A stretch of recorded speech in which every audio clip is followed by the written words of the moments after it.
Okay, मैंने अपनी next video में बताया था कि व्हाट वाज सोवियत सिस्टम क्या था। ठीक है, इसमें बताएंगे कि गॉर्बेचेव एंड द डिसइंटीग्रेशन कैसे हुआ, यूएसएसआर का कैसे डिसइंटीग्रेशन हुआ। उससे पहले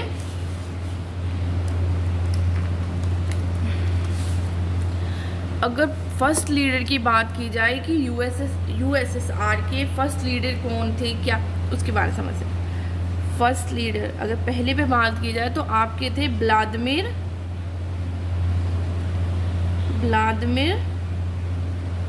लेनिन। पहले थे आपके व्लादिमीर लेनिन, जिनका टाइम पीरियड था 1917 से लेके 1924 तक।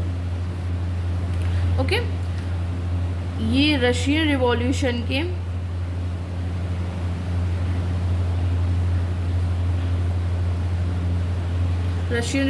के भी लीडर रहे और यूएसएसआर के भी लीडर थे। इन कब से कब तक, 1922 से लेके 1924 तक। ओके, यहाँ तक समझ में आया। उसके बाद व्लादिमीर लेनिन के बाद आए आपके जोसेफ स्टेलिन। फिर आपके आए जोसेफ स्टेलिन, इनका टाइम पीरियड था 1924 से 1953। ओके, इनको ग्रेट टेरर ऑफ 1930 भी से भी जाना जाता है, टेरर ऑफ 1930s। ठीक है, वर्ल्ड वॉर 2 के टाइम जब वर्ल्ड वॉर सेकेंड हुई, जब यूएसएसआर का जर्मनी के साथ, उस टाइम जो जर्मनी का किंग था वो था हिटलर, उसके साथ भी इनका जब युद्ध हुआ तब जोसेफ स्टेलिन ही यूएसएसआर के लीडर थे, जिसमें यूएसएसआर ने जीत गया था जर्मनी के साथ। जर्मनी से हिटलर से फाइट करके under the leadership of Joseph Stalin के यूएसएसआर जीता। ठीक है, इनको जोसेफ स्टेलिन को कलेक्टिवेशन ऑफ एग्रीकल्चर के नाम से भी इसको जाना जाता है। किनको, जोसेफ स्टेलिन को।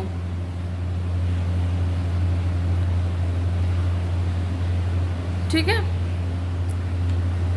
फिर आते हैं आपके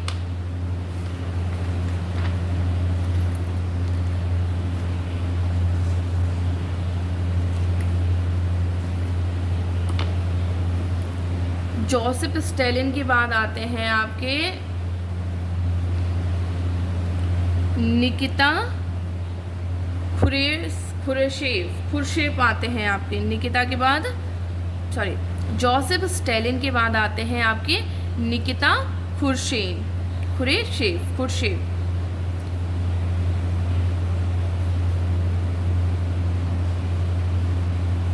अगर इनके टाइम पीरियड की बात की जाए तो इनका टाइम पीरियड था 1953 से 1964 तक। जो क्यूबन मिसाइल क्राइसिस हुए वो 1961 में हुए थे, जब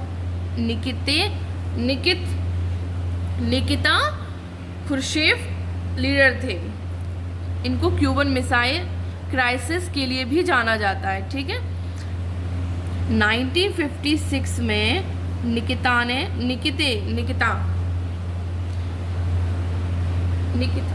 निकिता खुर्शेव ने ऑर्डर किया कि जो जोसेफ स्टेलिन का ओल्ड स्टाइल था रूल करने का, उसको ये चेंज करेंगे। ओके, जो ओल्ड स्टाइल रूल था, जिस हिसाब से जोसेफ स्टेलिन रूल करते थे, उस रूल को या उस स्टाइल से ये रूल नहीं कर पाएंगे, तो ये उसे ख़त्म कर देंगे या फिर से चेंज करेंगे। ठीक है, इन्हीं की अंडर लीडरशिप में यूएसएसआर ने अटैक किया किस पर, हंगरी पे।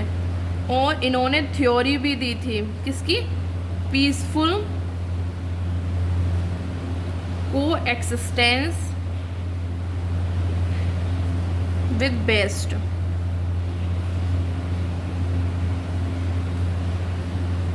तो पूछ लेते हैं पेपर में कि पीसफुल को एक्सिस्टेंस विद बेस्ट की थ्योरी किसने दी थी, तो वो थे आपके निकिता खुरशेफ ने दी थी आपकी, ठीक है, निकिता खुरशेफ। और इन्हीं के वॉर कब हुई, और यूएसएसआर की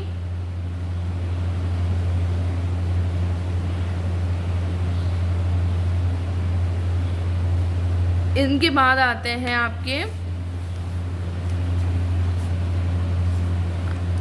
फोर्थ लीडर है आपके लियोनिड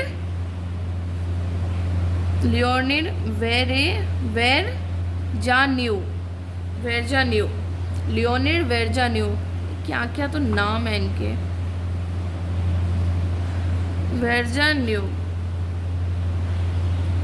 देख लेना कि मैंने स्पेलिंग सही लिखी है कि नहीं। इनका जो टाइम पीरियड था वो 1964 से, इनका जो टाइम पीरियड था वो 1964 से 82 तक था, ठीक है। जब ये लीडर थे तभी यूएसएसआर वॉर विद अफगानिस्तान, ठीक है। और उसका टाइम पीरियड था 1979 से लेकर 1985 तक, ठीक है।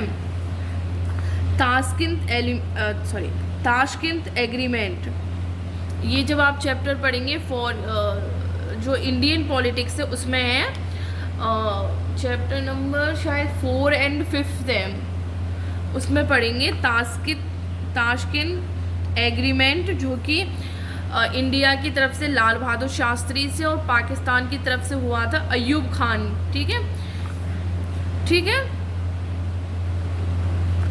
लाल बहादुर शास्त्री इंडिया की तरफ से थे और इंडिया की तरफ और पाकिस्तान की तरफ से थे आपके अयूब खान 1965 में।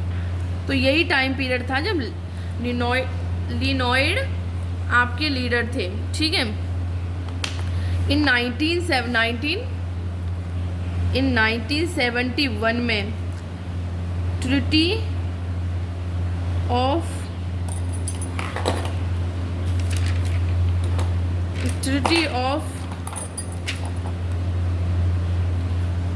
ऑफ पीसफुल साइन हुई, किनके बीच में साइन हुई,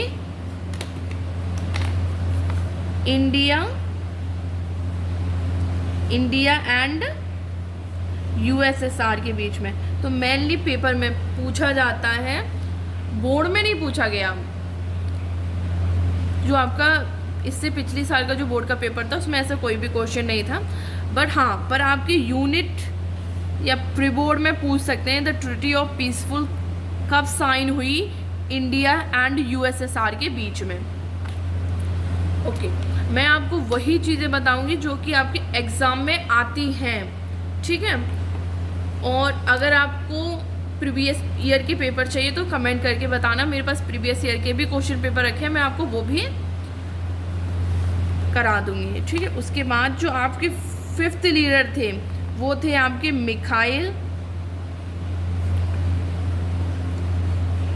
गोर्बचेव, इनको लास्ट लीडर भी बोल सकते हैं यूएसएसआर का, लास्ट लीडर ऑफ यूएसएसआर, क्योंकि इसके बाद तो यहाँ से यूएसएसआर की जो डिसइंटीग्रेशन की प्रोसेस थी वो स्टार्ट हो गई थी, ठीक है।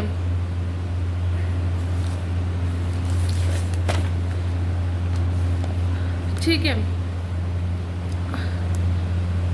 अब आते हैं फिफ्थ लीडर मान लीजिए यूएसएसआर के, या लास्ट लीडर कह लीजिए यूएसएसआर का, ठीक है। ओके, कम्युनिस्ट पार्टी के हेड कह लीजिए या फिर आप जनरल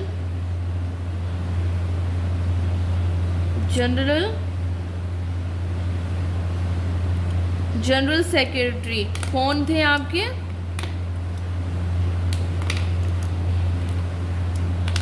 जनरल सेक्रेटरी कौन है आपके? मिखाइल गोर्बाचेव, ठीक है, जो कब बने?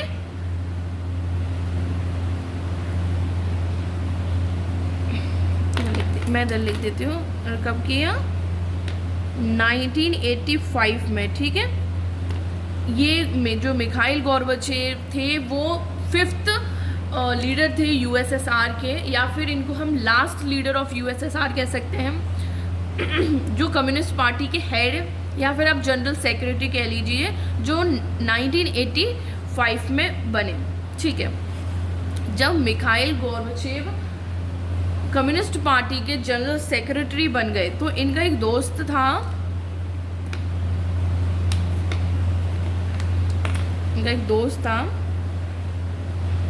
कौन?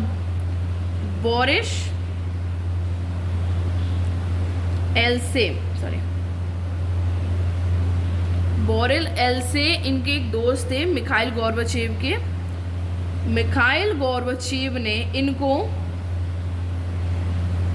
मॉस्को, जो कि कैपिटल है किसकी? यूएसएसआर की, मॉस्को का मेयर बना दिया, ठीक है। मॉस्को का मेयर बना दिया कब? 1985 में। देखिए, जब कम्युनिस्ट पार्टी के जो हेड थे जनरल सेक्रेटरी मिखाइल गोर्बाचेव, जो 1985 में बने, उन्होंने अपने जो उनका एक दोस्त था बोरिस एल्से को 1985 में, जो मॉस्को कैपिटल है कहाँ की? कैपिटल ऑफ यूएसएसआर की, वहाँ का मेयर बना दिया। किसको? बोरिस एल्से को 1985 में इन्होंने बना दिया, ठीक है।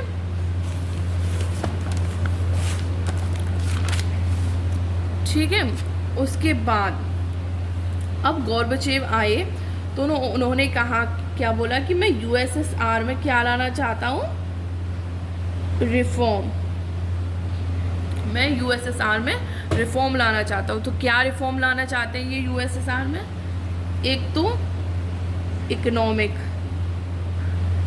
And political.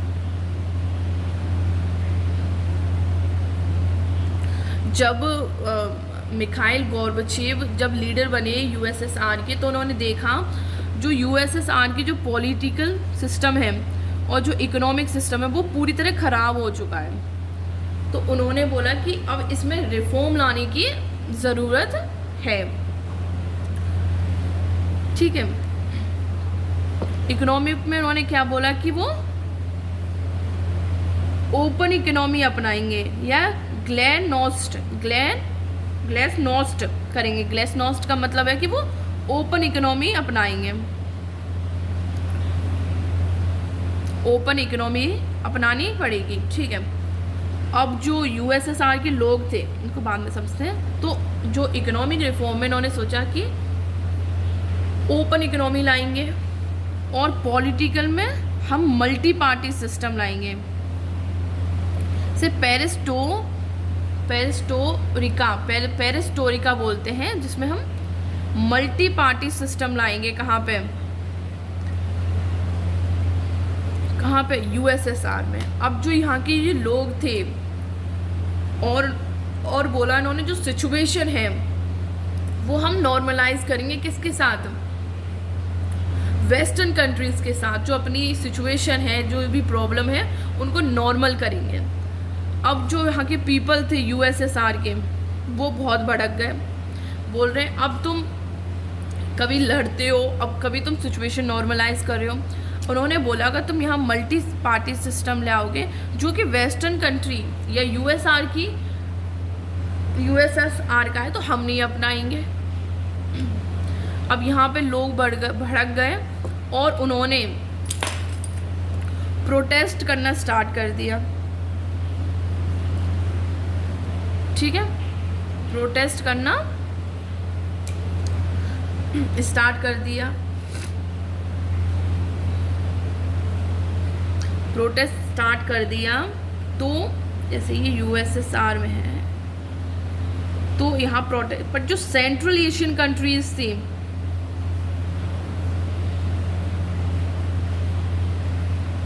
इन्होंने प्रोटेस्ट स्टार्ट नहीं करे, बाकी की जो यूरोपियन कंट्रीज थी इन सब ने प्रोटेस्ट करना स्टार्ट कर दिया।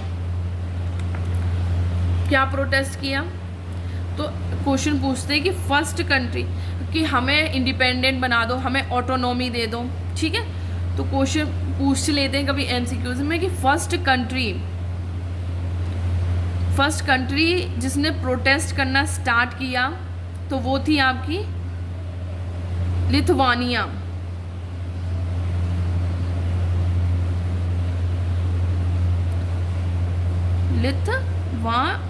लिथुआनिया पहली कंट्री थी जिसको इंडिपेंडेंट मिली, कहाँ से? यूएसएसआर से, ठीक है। उसने ही पहली बार डिमांड करी ऑटोनॉमी की, इंडिपेंडेंस की, ठीक है। प्रोटेस्ट हुआ और दूसरी प्रॉब्लम थी कि फीलिंग ऑफ नेशनलिज्म, लोगों के अंदर नेशनलिज्म की भावना आ गई कि मेरा देश, मेरे लोग, मेरा रूल, मेरी कंट्री। तो उनके अंदर नेशनलिज्म की भावना आ गई। एक बात बोली जाती है कि अगर कोई एक बार आज़ादी का स्वाद चख लेना तो उसको कोई दूसरा टेस्ट या दूसरी कोई चीज़ पसंद ही नहीं आती, ठीक है। तो ऐसा हुआ यूएसएसआर के लोगों के साथ, उनके अंदर नेशनलिज्म की भावनाएं जागने लगी, ठीक है। अब जो आपकी थी लिथुआनिया, एथोनिया एंड लतविया, इन्हीं तीनों कंट्रीज को बोला जाता है आपके वॉल्टिक स्टेट बोला जाता है, ठीक है। ठीक है, अब 1930 में 99 ये लिथुआनिया पहली कंट्रीज थी जिसने डिमांड करी, यहाँ पे सिर्फ डिमांड की जा रही है। Lithuania was the first country जिसने ऑटोनॉमी, इंडिपेंडेंस के लिए डिमांड की। तो अब क्वेश्चन आता है कि ये मतलब कि ये आज़ाद कब हुआ यूएसएसआर से? जो लिथुआनिया है वो यूएसएसआर से आज़ाद कब होता है? तो 1990 में जो लिथुआनिया है यूएसएसआर से इंडिपेंडेंस हो जाता है, इंडिपेंडेंस मिल जाती है किसको? लिथुआनिया। तो लिथुआनिया ही पहली ऐसी कंट्री थी जिसको यूएसएसआर से वो मिली, इंडिपेंडेंस मिली, ठीक है।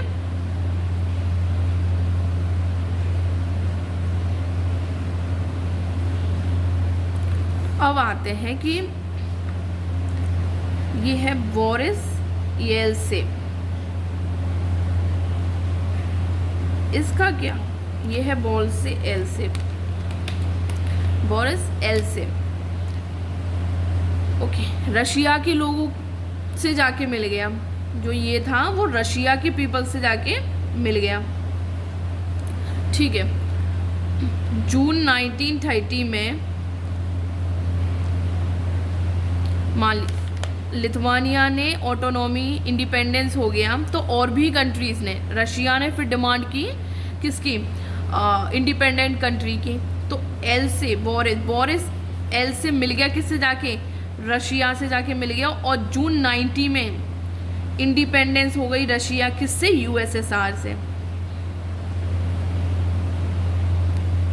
तो पूछ लेते हैं कि रशिया कब इंडिपेंडेंस हुई यूएसएसआर से? तो जून 90 में, जून 1990 में आज़ाद हो गई रशिया, ठीक है।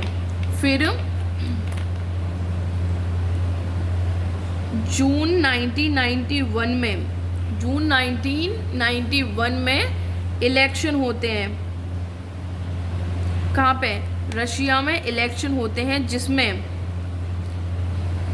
बोरिस येल्त्सिन इलेक्शन जीत जाता है, विन इलेक्शन। और रशिया का पहला प्रेसिडेंट, द फर्स्ट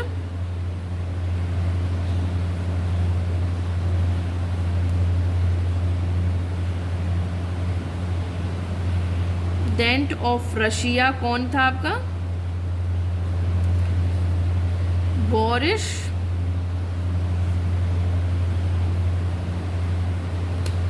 ठीक है। जब प्रोटेस्ट हुआ तो लोग अगेंस्ट हो गए यूएसएसआर के, मिखाइल गोर्बाचेव के अगेंस्ट हो गए। तो ये भी इनका परम मित्र जिनको इन्होंने, जिसने मिखाइल गोर्बाचेव ने मोरक्को का मेयर बना दिया था, वो भी लोगों के साथ मिल गया, वो भी रशिया के लोगों के साथ जाके मिल गया। ठीक है। अब प्रोटेस्ट अगेंस्ट, अब कम्युनिस्ट पार्टी में कूप हो गया, कूप। अब जो कम्युनिस्ट पार्टी थी,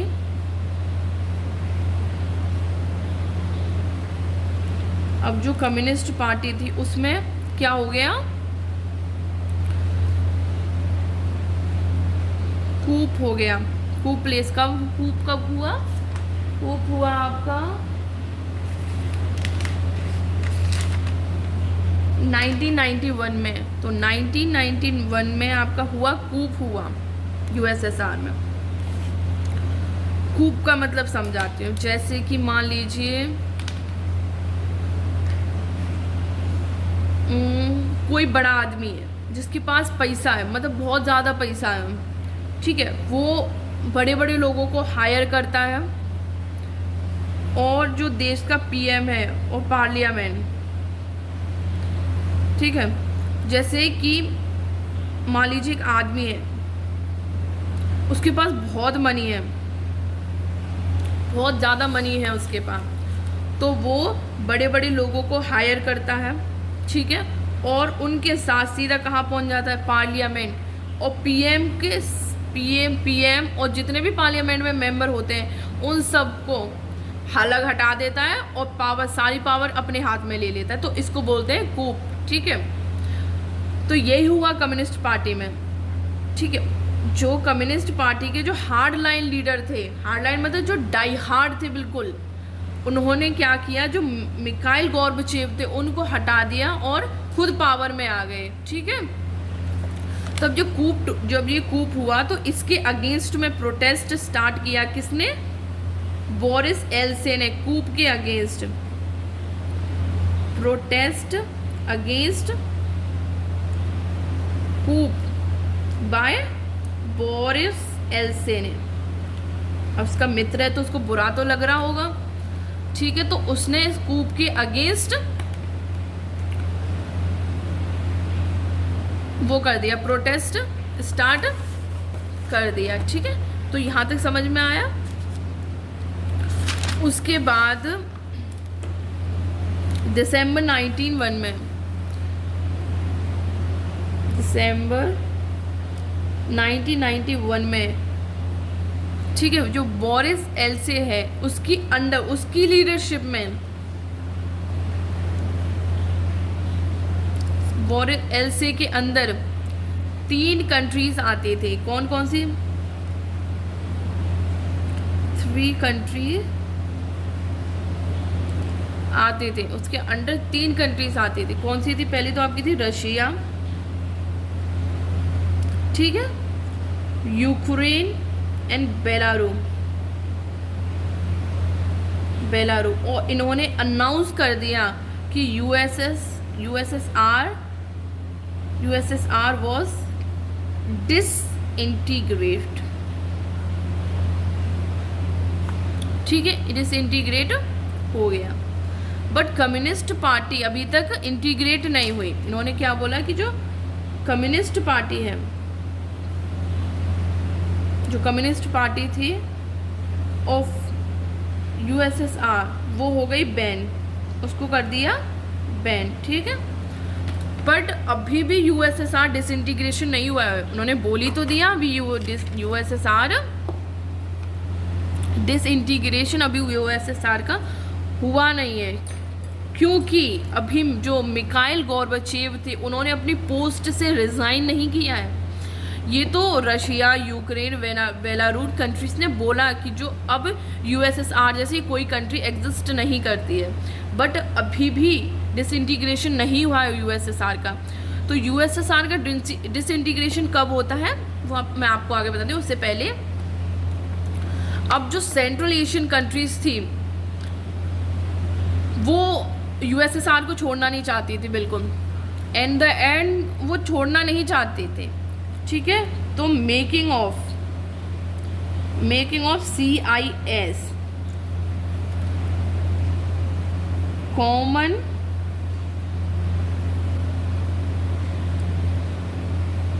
वेल्थ ऑफ इंडिपेंडेंस स्टेट, ठीक है। क्यों बनाया गया ये? क्योंकि जो 15 कंट्रीज थी जो यूएसएसआर से अलग होने चाहती हैं, उनके बीच में एक फ्रेंडशिप बनी रहे, ठीक है, गुड रिलेशन रहे, उनके कोऑपरेशन रहे उनके बीच में। तो इसके लिए ये बनाया गया CIS। अब सेंट्रल एशियन कंट्री यूएसएस को छोड़ना नहीं चाहती थी, जो सेंट्रल एशियन कंट्रीज थी वो छोड़ना नहीं चाहती थी किसको? यूएसएसआर को। तो इन्होंने क्या किया, किसने? रशिया, यूक्रेन और जो बेलारूस और कंट्रीज थी, उन्होंने क्या किया? तो जो सेंट्रल एशियन कंट्रीज को ही CIS का क्या बना दिया? फाउंडर बना दिया, ठीक है। उसके बाद जो CIS है इसका हेडक्वार्टर कहाँ है? हेडक्वार्टर आपका बेलारूस में, ठीक है, स्पेलिंग देख लेना, बेलारूस में। और 25 दिसंबर 1991 में जो मिखाइल गोर्बाचेव ने अपनी पोस्ट से रिज़ाइन कर दिया, ठीक है। अब हुआ यहाँ पे डिसइंटीग्रेशन। तो 25 दिसंबर को, क्रिसमस वाले दिन, तो 25 दिसंबर 1991 में डिसइंटीग्रेशन हुआ किसका? यूएसएसआर का, ठीक है। जो सेंट्रल एशियन कंट्रीज थी वो सक्सेसर नहीं बनी यूएसएसआर की, तो जो यूएसएसआर का जो सक्सेसर है वो है रशिया के पास सारी न्यूक्लियर वेपन थे, वो किसके पास चले गए? रशिया के पास चले गए, ठीक है। जो इंटरनेशनल ऑर्गेनाइज्ड टेरिटरी थी, इंटरनेशनल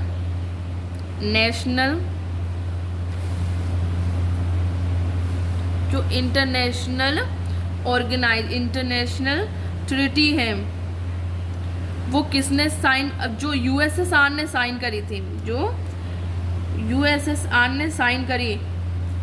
अब उसको कौन निभाएगा? रशिया, ठीक है।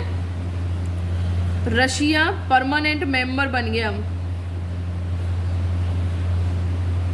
मेंबर ऑफ सिक्योरिटी काउंसिल का परमानेंट मेंबर बन गया। पहले यूएसएसआर था, अब यूएसएसआर का सक्सेसर बना रशिया, तो रशिया परमानेंट मेंबर बन गया जनरल सिक्योरिटी काउंसिल का। जब आप इंडियन ऑर्गेनाइजेशन पढ़ोगे, इंटरनेशनल ऑर्गेनाइजेशन चैप्टर 6 है, तब पता चलेगा कि सिक्योरिटी काउंसिल क्या है, उसमें कितने मेंबर हैं, ओके। और इनके पास जो परमानेंट मेंबर होते हैं, इनके पास वीटो पावर भी होती है, ठीक है, ओके। अब यहाँ डिसइंटीग्रेशन हो गया किसका? यूएसएसआर का। एग्जाम में आपका 6 मार्क्स का क्वेश्चन बनता है, 6 मार्क्स का क्वेश्चन बनता है, आपके बोर्ड में बनता है, प्री बोर्ड में आता है, यूनिट में आता है, और 100% आता है। क्या आता है कि why did Soviet union disintegrate, why did Soviet union disintegrate, great. तो पहला रीज़न था इसकी इकोनॉमी। तो फर्स्ट रीज़न क्या है? इसकी इकोनॉमी। दूसरा है पॉलिटिकल। तीसरा आप लिख सकते हैं गोर्बाचेव की रिफॉर्म। गोर्बाचेव के रिफॉर्म।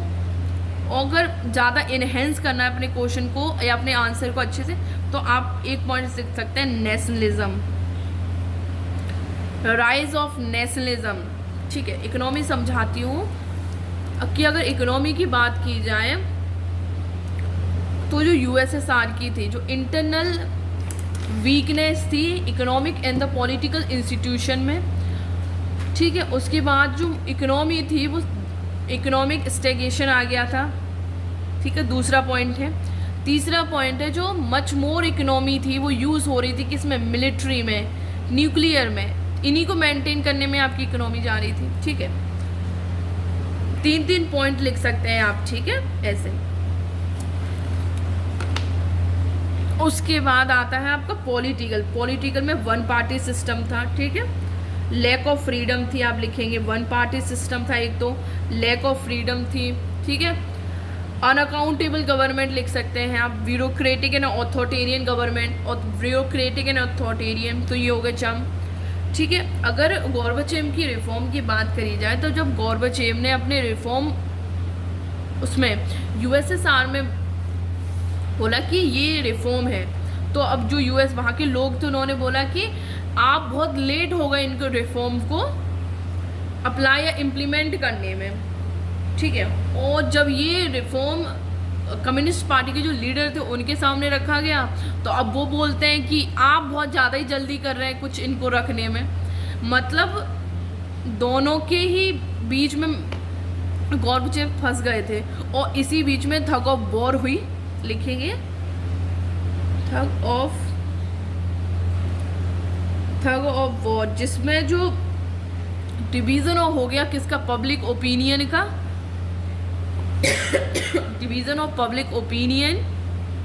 एंड जो मिखाइल गोर्बाचेव थे उन्होंने सपोर्ट था जो दोनों साइड का वो लॉस्ट कर दिया। ना उनको पीपल का सपोर्ट, ना कि वहाँ की जनता का सपोर्ट मिला, और ना ही उनकी जो कम्युनिस्ट पार्टी के लीडर थे उनका सपोर्ट मिला। ठीक है, उनकी जो रिफॉर्म थी उनको जो उसको मानने से ही मना कर दिया किसने? लीडर ऑफ कम्युनिस्ट पार्टी ने। ठीक है, तो ये हो गया नेशनलिज्म की, मतलब कि उनके अंदर rise of feeling of nationalism, राष्ट्रवाद की भावनाएं उनके अंदर जग गई। तो ये क्वेश्चन आता है 100%, why did Soviet union disintegration.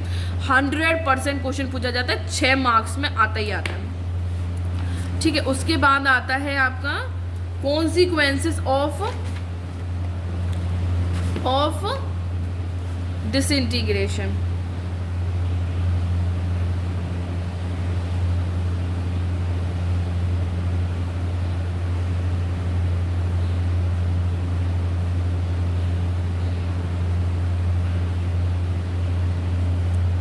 Consequences of, ये आपके बोर्ड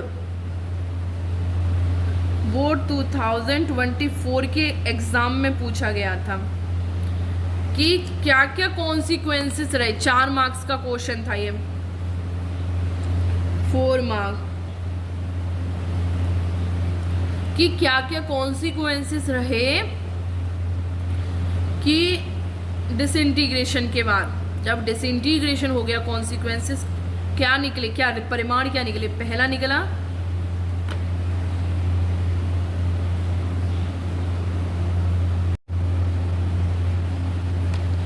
ओके, जब कॉन्सिक्वेंस मतलब डिसइंटीग्रेशन हो गया किसका?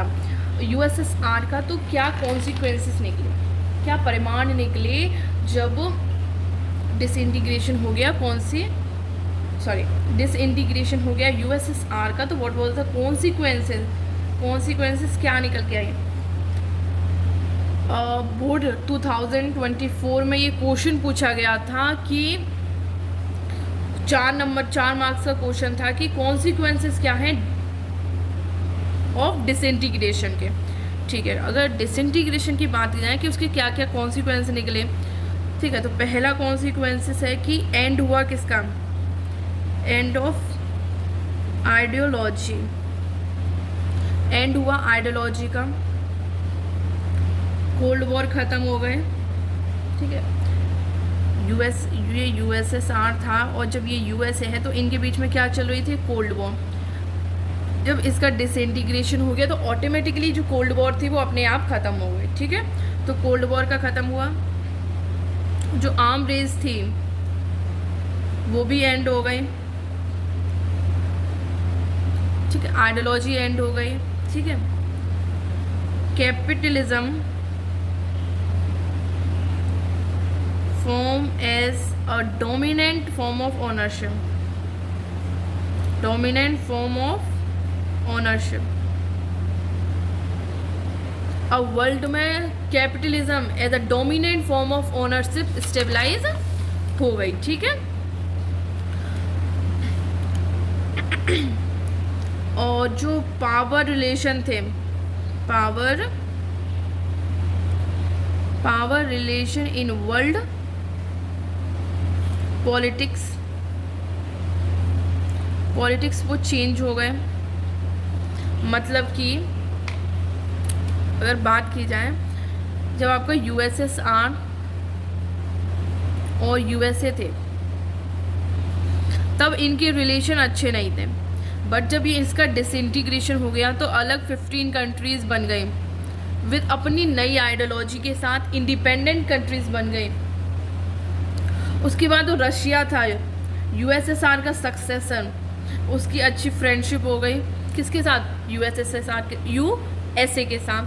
तो पॉलिटिकल रिलेशन भी चेंज हुए, ठीक है। एक मतलब माइंड में आता है कि अब वर्ल्ड क्या बनेगा, मल्टीपोलर बनेगा वर्ल्ड, मल्टीपोलर वर्ल्ड या यूनिपोलर। अब वर्ल्ड बना है यूनिपोलर वर्ल्ड बन गया। यहाँ से डोमिनेंस स्टार्ट हुआ किसका, डोमिनेंस ऑफ यूएसए का डोमिनेंस स्टार्ट हो गया, ठीक है। सोशलिस्ट ब्लॉक खत्म हो गया, ठीक है, एंड ऑफ सोशलिस्ट ब्लॉक हो गया। अब आते हैं कि शॉक थेरेपी क्या होती है, ठीक है।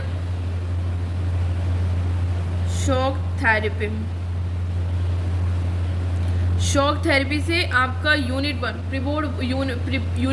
यूनिट 2 प्रीबोर्ड में आपका क्वेश्चन बनता है कि what was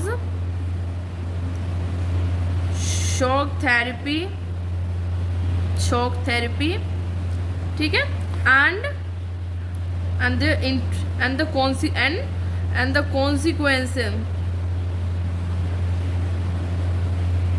consequences of shock therapy। कभी कभी क्वेश्चन वही होता है बट टीचर्स क्या बोलते हैं कि क्वेश्चन की लैंग्वेज को चेंज कर देते हैं। जैसे कि पहले मैं आपको समझाती हूँ कि शॉक थेरेपी क्या होती है, ठीक है। शॉक थेरेपी एक बहुत पेनफुल ट्रांजैक्शन था पीपल्स का from socialism to the capitalism. जो 15 कंट्रीज थी जो कि यूएसएसआर से अलग हुए थे, ठीक है। तो जितने यहाँ पे जो इकोनॉमी थी, गवर्नमेंट, जो इकोनॉमी थी वो प्लान एंड कंट्रोल कौन करती थी, गवर्नमेंट। बट अगर आप यूएसए की बात करें तो यूएसए में जो वो प्राइवेट ओनरशिप थी। तो शॉक थेरेपी में जो पीपल्स का सोशलिज्म से कैपिटलिज्म में क्या हुआ है, ट्रांसफॉर्म हुआ है, ठीक है। पीपल का सोशलिज्म से कैपिटलिज्म में आप ऐसे लिख सकते हैं, 1-2 मार्क्स में पूछिए, अगर शॉक थेरेपी पूछी जाए तो लिख सकते हैं कि shock therapy is a painful transactions for the people of USSR, या फिर ऐसे लिखना कि shock therapy is a painful transaction of people from socialism to the capitalism, ठीक है। अब लिखेंगे कि shock therapy is a painful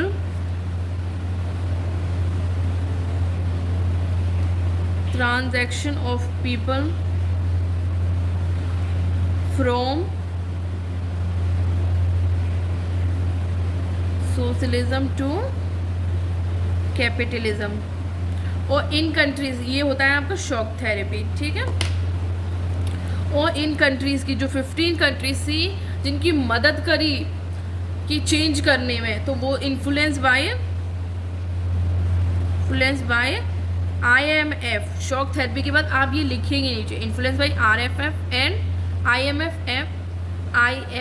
and world bank, ठीक है। अब क्या ये हो तो गया डिसइंटीग्रेशन, तो शॉक थेरेपी समझ में आ गई। अब क्या परिमाण निकले शॉक थेरेपी के, कॉन्सिक्वेंसेस क्या है, शॉक थेरेपी के क्या क्या कॉन्सिक्वेंसेस निकले।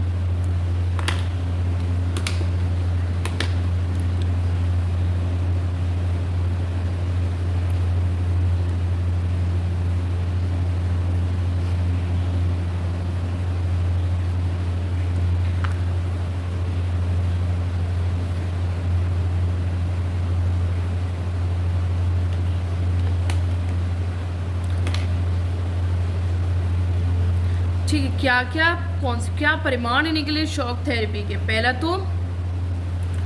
पहला लिखेंगे आपकी जो रशियन करेंसी थी रूबल, वो डिक्लाइन हो गई, डिक्लाइन ऑफ रशियन करेंसी, ठीक है। जो जैसे कि आप मान लीजिए फ्रूट के या फिर किसी और मतलब खाने की कोई चीज़ है, कपड़े, पैसे या जो भी कुछ है, उसके जो रेट थे, मतलब महंगाई बढ़ने लगी, जो रेट थे वो इंक्रीज़ होने लगे, हाई रेट होने लगे वहाँ पे। तो जो लोगों की सेविंग थी, हाई रेट, तो जो लोगों की सेविंग थी वो लॉस्ट, लोग अपनी सेविंग को लॉस देयर सेविंग, जो उन्होंने सेविंग खर्च करी थी वो भी ख़त्म हो रही थी। तीसरा, the largest garbage sale in history, the largest garbage sale in history, वो क्या था, जो गवर्नमेंट इंडस्ट्रीज थी, जो गवर्नमेंट मान लीजिए जो गवर्नमेंट इंडस्ट्रीज थी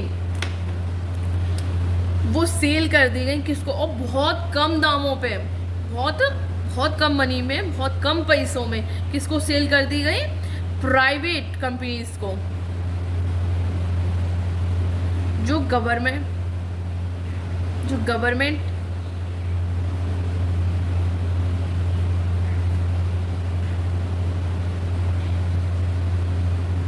ठीक है, जो गवर्नमेंट इंडस्ट्रीज थी वो सेल कर दी गई किसको, प्राइवेट कंपनीज को। इंपोर्ट इंक्रीज, फ्रूट इंपोर्ट होने लगा,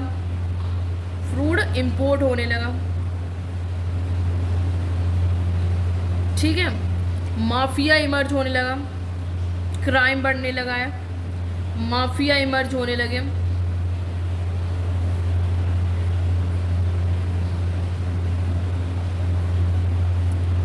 ठीक है, माफिया इमर्ज हो गए। उसके बाद क्राइम बढ़ रहा है। अगर हम पोस्ट सोवियन कंट्री की बात करें कि जो पोस्ट सोवियन कंट्री थी,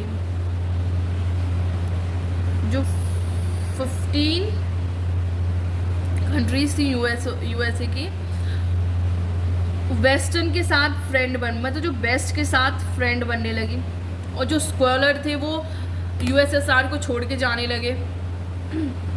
रिच और पुअर में डिफरेंट आ गया, रिच एंड पुअर में डिफरेंस होने लगा। जो मिडिल क्लास फैमिली थी, जो मिडिल क्लास थी वो पुअर बनती जा रही है, ठीक है। इन 1991 में जो हालत है अभी रशिया की, ये किसकी वजह से है, कौन है अभी इसका, बोरिस येल्सिन, इसकी लीडरशिप में ये रशिया की हालत हो गई। अगर रशिया की जीडीपी की बात करें 1989 की जो जी से ग्रेटर है 1999 की जीडीपी, समझ रहे हैं ना आप? जो 1998 की वो ज़्यादा है किससे?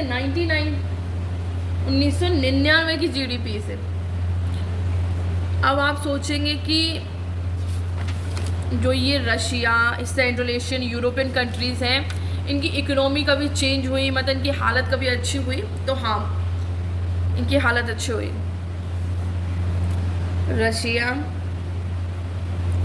Central Asia country, central Asian country, ठीक है, और यूरोपियन कंट्री, ठीक है। तो इनकी जो इकोनॉमी वो राइज हुई कब? राइज इन इकोनॉमी इन 2000 में हुई। जो इनके पास ऑयल रिजर्व था, ऑयल पेट्रोलिज्म या पेट्रोल गैस, जो इनकी जो पाइपलाइन है उनसे पैसा कमाया उन्होंने, ठीक है। यूएसए से अलग होने के बाद ऐसी एक ये बोर्ड के एमसीक्यूज में एक क्वेश्चन पूछा गया था कि यूएसएसआर से अलग होने के बाद वो कौन सी कंट्री थी जिसमें 10 साल तक वॉर चली? वो थी आपकी तजाकिस्तान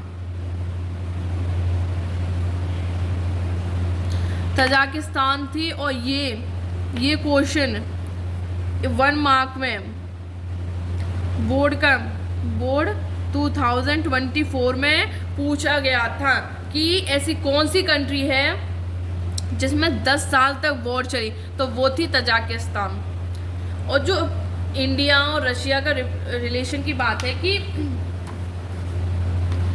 इसमें एक अगला टॉपिक है कि India and the post communist countries. Mainly मैं अपनी एक्सपीरियंस से बता रही हूँ, ना ही आपका, जब मैं पढ़ती थी तब ना ही मेरा इससे कोई क्वेश्चन बना और ना ही मेरे बोर्ड में आया, और ना ही जो 2024 का बोर्ड था ना ही उसमें पूछा गया था। आप जनरली इसमें रीड कर लेना कि क्या है इसमें। बस इसमें जो रशिया है, जो इंडिया है, वो शेयर करते हैं विजन ऑफ मल्टीपोलर वर्ल्ड का, ठीक है। What mean by multipolar world, जिसमें कि बहुत सारी, ओनली एक सिंगल सुपर पावर नहीं है, बहुत सारी सुपर पावर, मतलब जैसे यूएसए है अभी वैसे और भी कंट्रीज हो, ठीक है। ये होता है मल्टीपोलर वर्ल्ड, ठीक है। India stand to benefit from its relationship with Russia to issues like Kashmir, energy supply, sharing information, international terrorism, ठीक है। तो Russia is imported for India's nuclear energy, यही इसमें है। और ये मतलब मेरे हिसाब से इतना इम्पोर्टेंट टॉपिक नहीं है मेरे हिसाब से। अगर आपको पढ़ना है तो आप मेनली आप रीड्स कर लेना, और इसमें कुछ ज़्यादा इम्पोर्टेंट है नहीं, ठीक है। तो मेनली आपके क्वेश्चन बनते हैं शॉक थेरेपी से 4 मार्क्स का बनता है। कॉन्सिक्वेंसेस क्या निकले आपके डिसइंटीग्रेशन के, इससे 4 मार्क्स से बनता है। And why did Soviet union disintegration, इससे आपका 6 मार्क्स का क्वेश्चन बनता है। बोर्ड में बनता है, प्री बोर्ड में बनेगा, यूनिट में बनेगा, यूनिट 1 में, 2 में, जिस चैप्टर में आएगा उसमें से ये क्वेश्चन बनता ही बनता है, ठीक है। तो थैंक यू। अगर आपको मेरी वीडियो अच्छी लगी तो शेयर करें, लाइक करें एंड सब्सक्राइब करें।